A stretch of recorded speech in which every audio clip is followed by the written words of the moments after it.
Waging war. President Donald Trump has a strong response after a family of 9 is killed by drug cartels in Mexico. We're at the White House. Common good economics. A Republican senator lays out his plan for combining finance with Catholic social teaching. 2020 preview. Voters in 4 states head to the polls today, why it might be a sign of what's in store for the presidential election. And an offer of friendship. Pope Francis has a message of hope. On EWTN News Nightly for Tuesday, November 5th, 2019.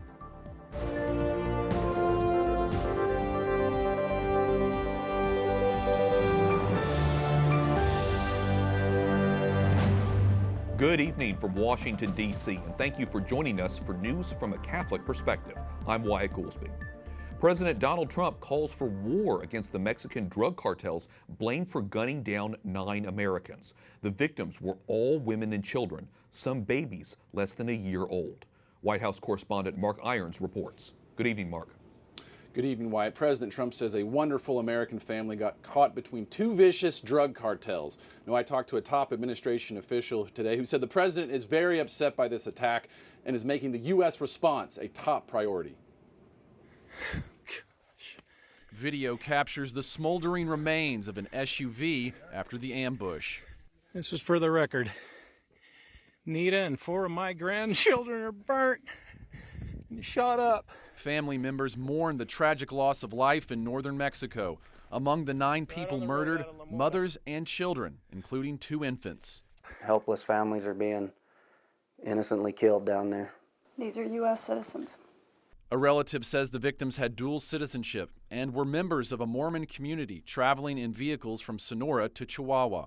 The Mexican Security Secretary says drug cartel gunmen may have mistaken the group for rival gangs. President Donald Trump is offering Mexico help to combat the cartels.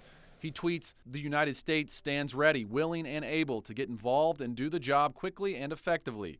The great new president of Mexico has made this a big issue, but the cartels have become so large and powerful that you sometimes need an army to defeat an army." He continues, "This is the time for Mexico, with the help of the United States, to wage war on the drug cartels and wipe them off the face of the earth. We merely await a call from your great new president." At a news conference today, the president of Mexico acknowledged President Trump's offer of assistance, but said the worst thing you can have is war. We asked the acting director of United States Citizenship and Immigration Services, Ken Cuccinelli, what action the U.S. will take. I did talk to the president today about this subject. I think it is fair to say that focusing on what we can do to reduce the violence by the cartels is something that is a priority for the president. Cuccinelli also told us there's a certain renewed vigor at the Department of Homeland Security to reduce cartel violence. He said the president is motivated as well, even if that means taking action straight to the cartels in some instances. What? Such a disturbing story, but one that's so important that we continue to follow. White House correspondent Mark Irons. Thanks, Mark. A U.S. senator lays out a Catholic vision for the economy. Marco Rubio says a disordered economy has left many Americans forgotten. To fix the problem, the Florida Republican proposes what he calls common good capitalism. It focuses on the good of all people and promotes dignified work. Capitol Hill correspondent Jason Calvi was there for the speech. Jason? White, it's not often you hear lawmakers here on Capitol Hill talking about papal teaching dating back 128 years, but that's exactly what Marco Rubio is pointing to deal with the country's current problems. He says there's pockets of despair throughout the country, so he's turning to Pope Leo XIII's classic encyclical Rerum Novarum, which deals with the rights and duties of capital and labor. Families without dignified work begin to splinter. Children fall into poverty. Senator Marco Rubio talks about problems in our current economy. From cabinet makers in Georgia to power tool factory workers in Pennsylvania, these are the people whose lives were turned upside down when companies exercised their right to make a profit by taking their jobs to another country, but did so with little regard for the corresponding duty to invest in their own workers. The Republican says his party often correctly defends companies' right to make a profit. However, we have neglected the rights of workers to share in the benefits they create for their employer. And we've neglected the obligation of businesses to act also in the best interest of the workers and ultimately of the country. Senator Rubio tells Catholic university students socialism isn't the solution. Rather, he calls for common good capitalism, in which workers benefit and have the right to benefit from their labor, and that labor is made available, and businesses have a right to make a profit, but also understand they have an obligation to the country, the society, and the workers who made that profit possible.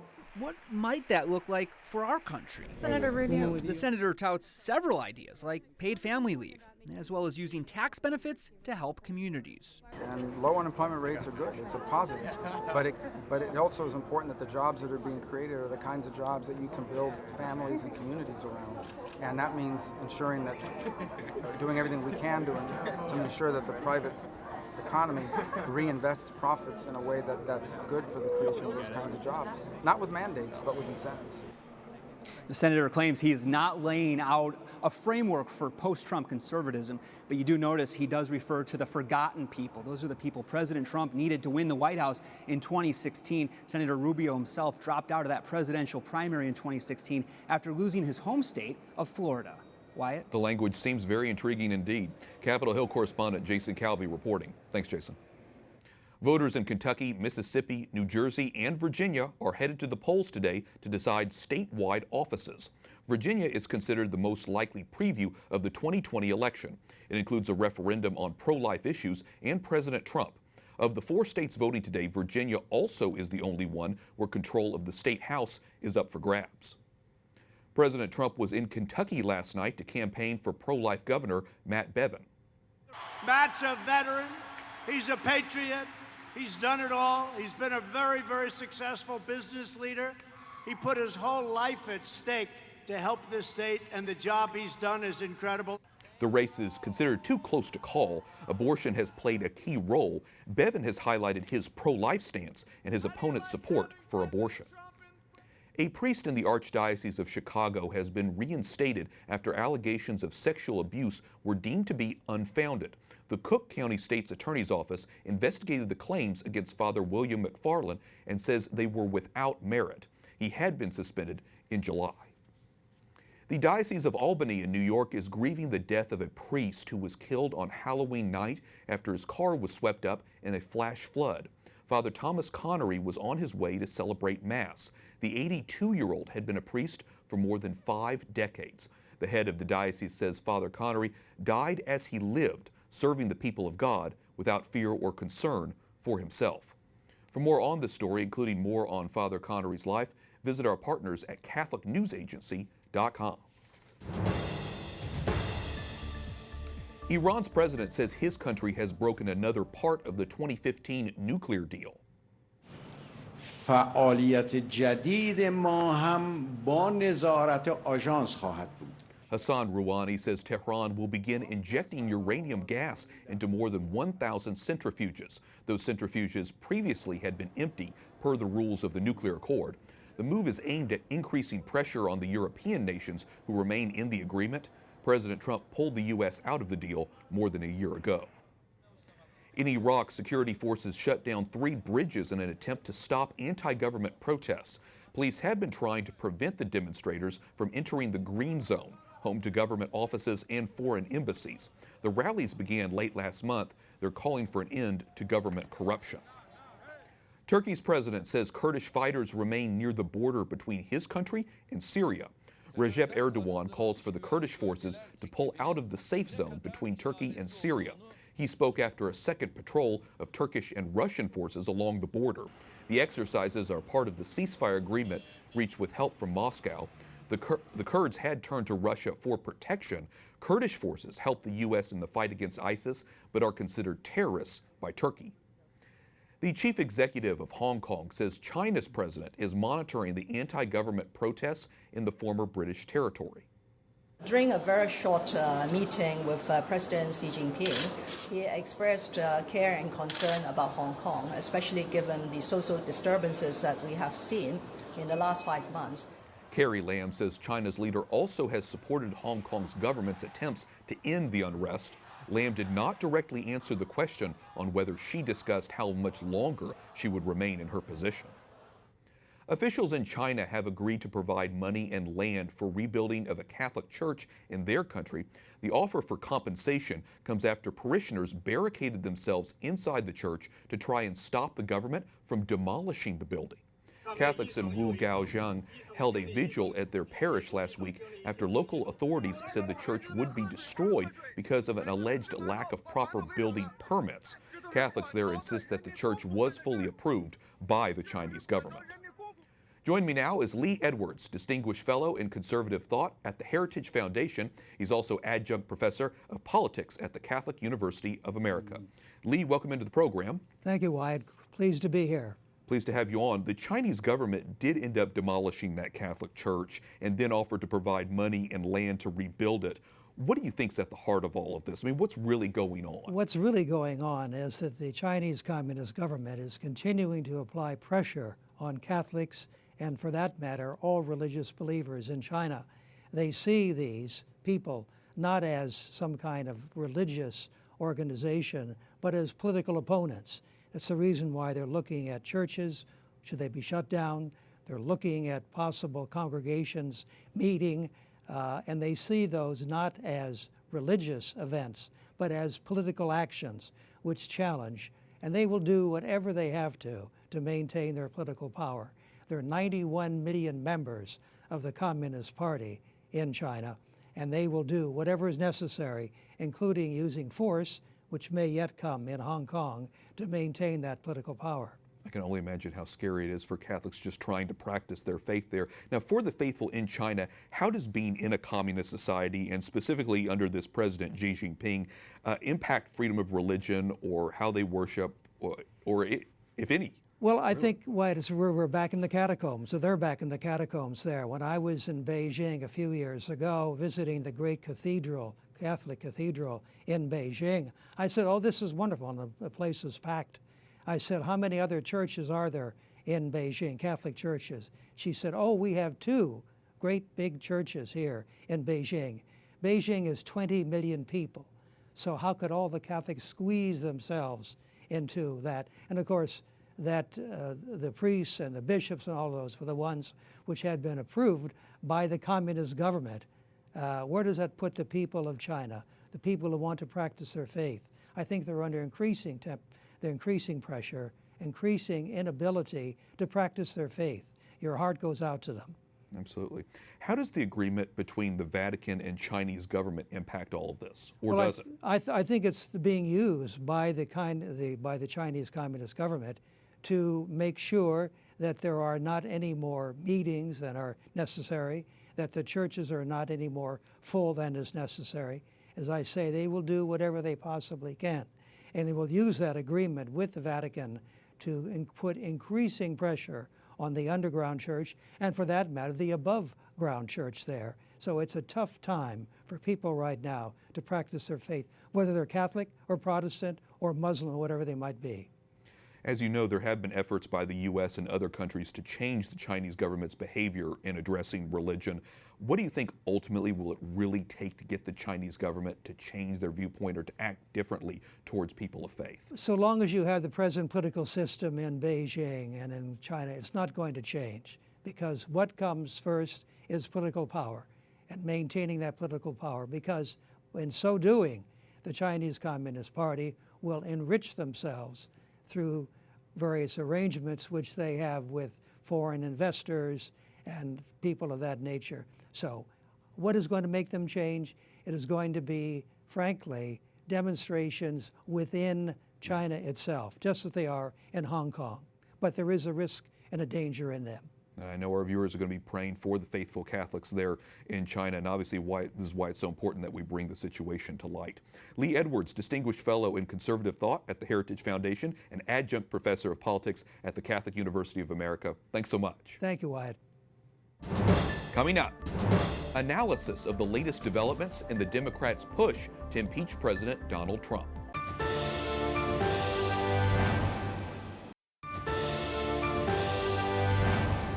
Gordon Sandlin, the Trump administration ambassador to the European Union, has revised his testimony to House impeachment investigators.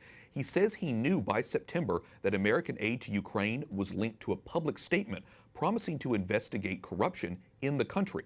Sandlin's lawyers gave House impeachment investigators a new sworn statement in which he makes key updates to his earlier testimony from last month. Specifically, Sandlin says he now recalls a conversation in Warsaw with a top aide to the Ukraine president in which he said that resumption of military aid likely would not happen until Ukraine had provided a public anti-corruption statement.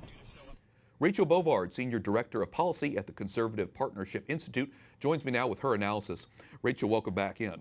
Thanks for having me. In his statement, Sandlin says his memory was refreshed by opening statements of two other key witnesses that have testified in the impeachment inquiry. What's your reaction to all of that? And does it signal anything about how the impeachment inquiry is being handled? Well, I think it's really important to look at the new information presented by Sandlin and what he says. And he says at the point he's referencing the conversation, he presumed that the aid was linked to the anti-corruption statement. He uses the word presumed, which is an assumption, does not actually provide any new information or evidence for why he had that assumption, just says that he had it. And so this is being blown into all this new information. But at the end of the day, this is an assumption made by Sandlin. Now, this speaks, I think, to the broader issue, which is a lot of this investigation is still being conducted behind closed doors. We're starting to see transcripts be released, and the media and American citizens are parsing through them. But at the end of the day, the process going forward, some of it will be public, a lot of it will still be behind closed doors. And I think that's a big concern for a lot of Americans who want to be able to make up their own minds. And of course, we're still waiting to see if more testimony is going to gradually come out in the coming days like they've been saying. Those who think the president's conversation was inappropriate say Sandlin's recollection confirms, though, there was some sort of quid pro quo. What are your thoughts on that? I mean, is this really a smoking gun? I think it's hard to know if there's any smoking guns. I would love to actually see these hearings conducted in public. If they have further questions for Sandlin, they should bring him back and conduct a public hearing and allow these questions to be asked and answered. Because when they first brought Sandlin before the committee, he said in plain terms there was no quid pro quo. The three committees leading the House impeachment probe are asking the White House Chief of Staff, Mick Mulvaney, to appear for a closed-door interview on Friday. So far, as you know, multiple White House officials have declined to appear. What do you think of that? I mean, do you think of this, does the White House think of this as a political strategy? I think the White House doesn't want to put their people in an unfair process. If you look at how this impeachment is being conducted versus how the previous two modern impeachments were conducted under Bill Clinton and Richard Nixon, it's a vastly different process. For starters, everything was done in the open. But secondly, Republicans and Democrats, depending on who it was, the minority party had a lot of rights.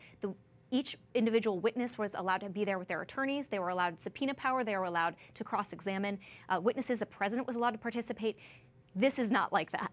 And so I think the president is making a judgment call and saying, I'm not going to send my people into what is an unfair witch hunt. Open the process, make it fair. Maybe I'll participate. Senate Majority Leader Mitch McConnell today predicted the Senate would acquit President Trump of any articles of impeachment passed by the Democratic-controlled House. So if that's the case, why are Democrats continuing to push this issue? Is it political? Yeah, a reminder, it requires 67 votes in the Senate to impeach a sitting president. The Democrats do not have that right now. And again, I think it leads to the idea that this may be political, and I think ultimately it's going to begin to hurt Democrats who want to stand for re-election on their ideas, not just impeaching the president. Okay, well, it is very intriguing how all this is happening at just 1 year away before the 2020 presidential election. Rachel Bovard, Senior Director of Policy at the Conservative Partnership Institute. Thanks so much. Thank you. The state Supreme Court in Oklahoma has temporarily blocked a pro-life law which bans a second trimester abortion procedure. An abortion clinic requested the temporary injunction. It says the law was detrimental to women. The measure restricts the use of instruments in dilation and evacuation abortions after 14 weeks of pregnancy. And in South Carolina, lawmakers are set for another vote on a near-total ban on abortion. But the proposal faces a murky future because it does not include any exemptions for victims of rape and incest. The measure is expected to pass through a committee and be considered by the full state Senate. Up next, Pope Francis tells the faithful why they should accept friendship from the Lord. And we hear about attempts to strengthen Catholic education.